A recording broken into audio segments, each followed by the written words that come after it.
9 AM Club RJ विनी के साथ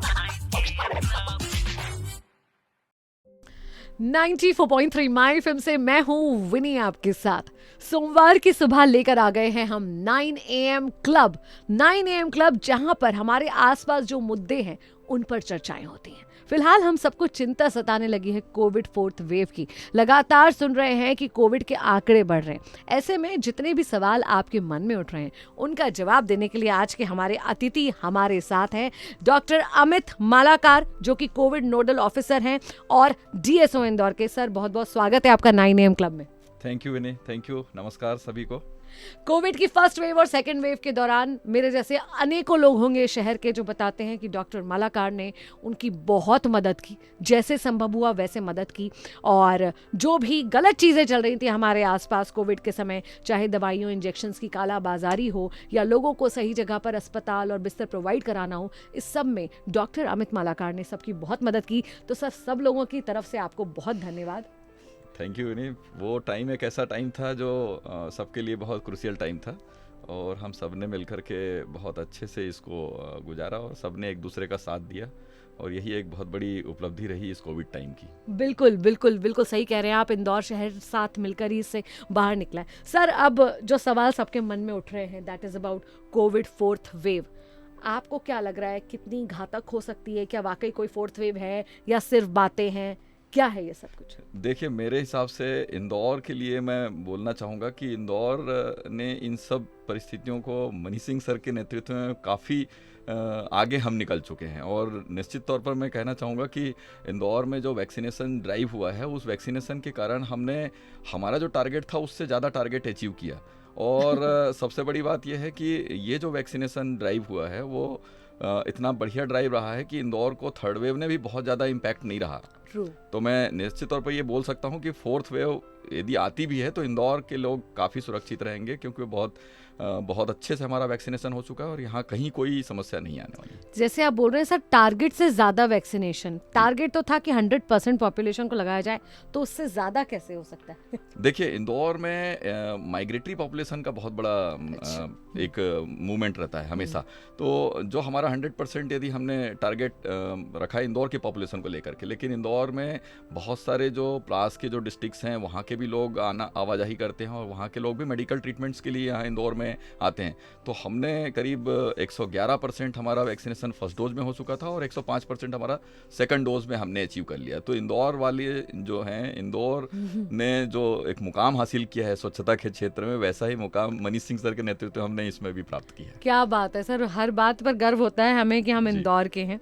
sir, एक अभी बात चल रही प्रिकॉशन डोज या बूस्टर डोज की। जी, आपके हिसाब से कितना ज़रूरी है? क्या सबको लगवाना चाहिए? क्या कहते हैं आप? बिल्कुल, गवर्नमेंट ऑफ इंडिया की जो गाइडलाइंस है उसके अकॉर्डिंगली हम सबको प्रिकॉशनरी डोज, जिन लोगों को भी 9 मंथ्स हो चुके हैं, वो लोग जिनको भी एलिजिबिलिटी आ चुकी है, वो कोविन पोर्टल पर जाकर के अपने नियरेस्ट जो वैक्सीनेशन सेंटर है वहाँ पर जाकर के भी उनको सूचना प्राप्त कर सकते हैं कि कहाँ पर जाकर के वो लगवाएं। दूसरा, 60+ के जो लोग हैं जिनको 9 मंथ्स हो चुके हैं, उनके प्रिकॉशनरी डोज तो गवर्नमेंट की तरफ से फ्री ऑफ चार्ज लग ही रहे हैं। बाकी जो लोग अंडर 60 हैं उन लोगों के लिए प्राइवेट हॉस्पिटल्स में भी ये फैसिलिटीज़ अवेलेबल हैं। तो सर, क्या जैसे हमारे यहाँ पर अभी तक का जो वैक्सीनेशन प्रोग्राम चला, फर्स्ट डोज और सेकंड डोज का, बहुत ही स्मूथ था। शायद ही किसी को पैसे देने पड़े हों, सबको फ्री ऑफ कॉस्ट बहुत इजीली स्लॉट बुक करके वैक्सीनेशन लगवाने का मौका मिला। क्या बूस्टर डोज के लिए भी ऐसा होगा सबके लिए? गवर्नमेंट ऑफ इंडिया की तरफ से जैसे डायरेक्टिव्स आएंगे वो हम मैंडेटरी रूप से हम उसको पालन करने के लिए बाध्य हैं। और यदि इस तरह से कोई डिसीजन गवर्नमेंट हायर लेवल पे लेती है तो बिल्कुल ये हो सकता है। सर, बच्चों के वैक्सीन की भी बात चल रही है कि अब 6 साल से ऊपर के बच्चों को वैक्सीन लग जाएगी। हमारे यहाँ पर क्या इसकी तैयारी है? बिल्कुल, हमारी पूरी टीम, चूँकि हम पिछले 2020 से ही हम लोग काफ़ी ज़्यादा इसमें इन्वॉल्व रहे और 2021 में जब हमने 16 जनवरी से जब वैक्सीनेशन स्टार्ट हुआ था, तब से हमारी टीम सतत काम कर रही है कोविड वैक्सीनेशन पे। हमारी जो ऑलरेडी हमारा जो टीम बना हुआ है वो सारी टीम उस पर सुचारू रूप से काम कर रहे हैं। तो निश्चित तौर पर यदि 6 से 12 साल के बच्चों के लिए भी यदि वैक्सीनेशन की गवर्नमेंट से जैसी परमिशन आती है तो हमारी टीम पूरी तैयार है। सर, इंदौर में कोविड से बहुत अच्छे से निपटा गया। बाकी बीमारियों में भी कहते हैं क्योंकि स्वच्छता इतनी है कि सफाई से हम स्वस्थ रह पाते हैं, तो उससे हमारा स्वास्थ्य में वृद्धि हुई है, बीमारियों में कमी आई है। इसके साथ ही हम हेल्थ डिपार्टमेंट की एक और पहल के बारे में सुन रहे हैं, संजीवनी क्लिनिक्स ओपन करे जा रहे हैं। ये क्या है सर? देखिए, मुख्यमंत्री संजीवनी क्लिनिक माननीय मुख्यमंत्री जी की एक बहुत अहम योजना है, जिसके ऊपर अभी हम काम कर रहे हैं। और कलेक्टर साहब के मार्गदर्शन में हमने 87 ई संजीवनी जो हमें चालू करनी है इंदौर नगर निगम क्षेत्र में, और 2 हमारे उपनगरीय क्षेत्र हैं, महू और राऊ। इसको मिलाकर के 87 हमारी अभी नई संजीवनी क्लिनिक्स की प्लानिंग चल रही है, और जल्द ही हम इस पे वर्कआउट कर रहे हैं, और नगर निगम इंदौर के द्वारा इनको निर्माण किया जाएगा। तो पूरी नगर निगम की टीम, जिला प्रशासन की टीम, कलेक्टर साहब के मार्गदर्शन में, और हमारी स्वास्थ्य विभाग की टीम, सारी टीम लगी हुई है, और जल्द ही हम 87 जो जगह हैं वो चिन्हित करके उन पे मुख्यमंत्री संजीवनी क्लिनिक की स्थापना भी। क्या क्या फैसिलिटी सर इन क्लिनिक्स में होंगी? देखिए, बेसिकली मुख्यमंत्री संजीवनी क्लिनिक का जो उद्देश्य है माननीय मुख्यमंत्री जी का, वो उद्देश्य यह है कि स्लम जो पॉपुलेशन है, उन पॉपुलेशन को उनके डोर स्टेप पे ही हम उनको प्राइमरी जो फैसिलिटीज़ हैं हेल्थ केयर की वो प्रोवाइड कर सके, जिसमें उनको वैक्सीनेशन कराया जा सके, जहां उनको छोटी जो बीमारियां हैं उन बीमारियों के बारे में उनको इलाज किया जा सके, साथ ही उनको अवेयर किया जा सके। चूँकि इंदौर स्वच्छता के क्षेत्र में अपने जो मुकाम है वो ऐसा मुकाम प्राप्त कर चुका है जहाँ तक पहुँचना दूसरे किसी शहर के लिए एक बहुत बड़ा एक स्वप्न ही है उनके लिए। तो हमने वो सारा स्वप्नों को पार कर चुके हैं, और वैसा ही हम अब स्वास्थ्य के क्षेत्र में करने वाले हैं। तो जो स्लम पॉपुलेशन है उनके लिए सारी फैसिलिटीज़ वहाँ पर रहेगी, उनको अवेयरनेस के भी प्रोग्राम्स वहाँ कराए जाएंगे, जिससे कि वो स्वस्थ रह सके। बहुत बहुत बड़ी बात है और बहुत अच्छी पहल है सर। सर, हम सुन रहे हैं कि एम्बुलेंस की संख्या बढ़ाने की तरफ भी कुछ काम किया जा रहा है इंदौर शहर में, जिससे इजीली हर किसी को वो अवेलेबल हो सके। बिल्कुल, इंटीग्रेटेड रेफरल ट्रांसपोर्ट सिस्टम की माननीय मुख्यमंत्री जी के द्वारा आज इनॉग्रल किया जा रहा है, और इसके माध्यम से 108 जो एम्बुलेंस फैसिलिटी है वो अब प्राइवेट फैसिलिटीज़ के लिए भी अवेलेबल रहेगा, और उसमें कुछ चार्जेस जो गवर्नमेंट के द्वारा फिक्स रहेंगे, उसके आधार पर लोगों को प्राइवेट हॉस्पिटल्स में भी यदि जाने के लिए एम्बुलेंस की ज़रूरत है तो वो एम्बुलेंसेस अवेलेबल रहेंगी। ये एक बहुत बड़ी सुविधा है आम नागरिकों के लिए।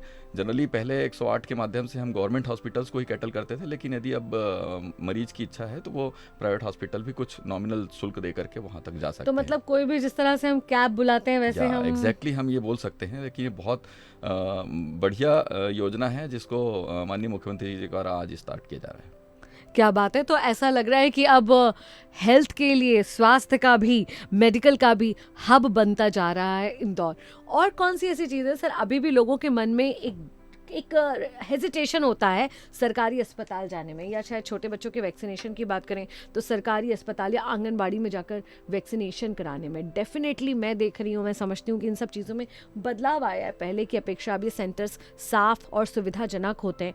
आप क्या कहना चाहेंगे ऑडियंस से हमारी? बिल्कुल, मैं कहना चाहूँगा कि हम इंदौर में हमारे जो बाणगंगा सिविल सामुदायिक स्वास्थ्य केंद्र है, बाणगंगा हॉस्पिटल, वहाँ पर हमने स्मार्ट वैक्सीनेशन सेंटर बनाया है, जो स्टेट ऑफ द आर्ट आप कह सकते हैं। वहाँ जाकर के आप एक बार विजिट करेंगे तो आपको लगेगा कि आप वाकई में एक बहुत ही पीसफुल वातावरण में बच्चे को टीकाकरण करा सकते हैं। दूसरा, पीसी सेठी में भी एक हमारा इस तरह का वैक्सीनेशन रूम बना हुआ है, और आगे आने वाले समय में हम इंदौर ज़िले में और भी जितने हमारी जो संस्थाएं हैं जहाँ पर हम रूटीन इम्यूनाइजेशन की सुविधाएं प्रदान कर रहे हैं, वहाँ पर भी वहाँ की जो सेंटर्स हैं वैक्सीनेशन सेंटर्स को और बेहतर बनाने के प्रयास कर रहे हैं।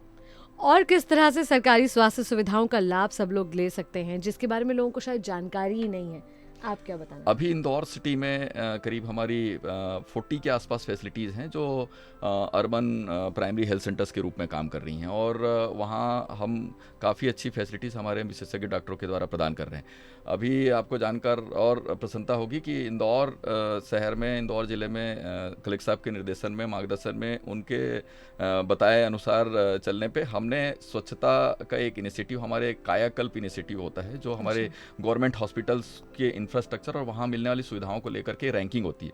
उस रैंकिंग में भी इंदौर ज़िले की 36 फैसिलिटीज़ ने वहाँ पर, पूरे स्टेट में सबसे ज़्यादा फैसिलिटीज़ हम इंदौर से लेकर के आए हैं, और हमारी जो अर्बन फैसिलिटीज़ हैं उसमें 18 फैसिलिटीज़ ऐसी हैं इंदौर शहर की जिन्होंने बहुत ही अच्छा काम करते हुए उनकी कायाकल्प में उन्होंने स्टेट लेवल पे प्राइज़ भी लाए हैं।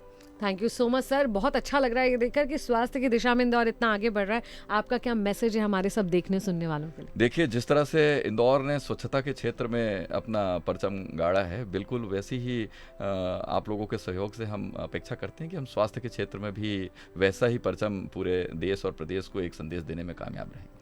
Thank you so much sir, और उम्मीद करते हैं कि स्वच्छ के साथ भी स्वस्थ भी बना रहेगा Indore. Thank you so much हमसे जुड़ने के लिए 9 AM क्लब में। थैंक धन्यवाद। यू।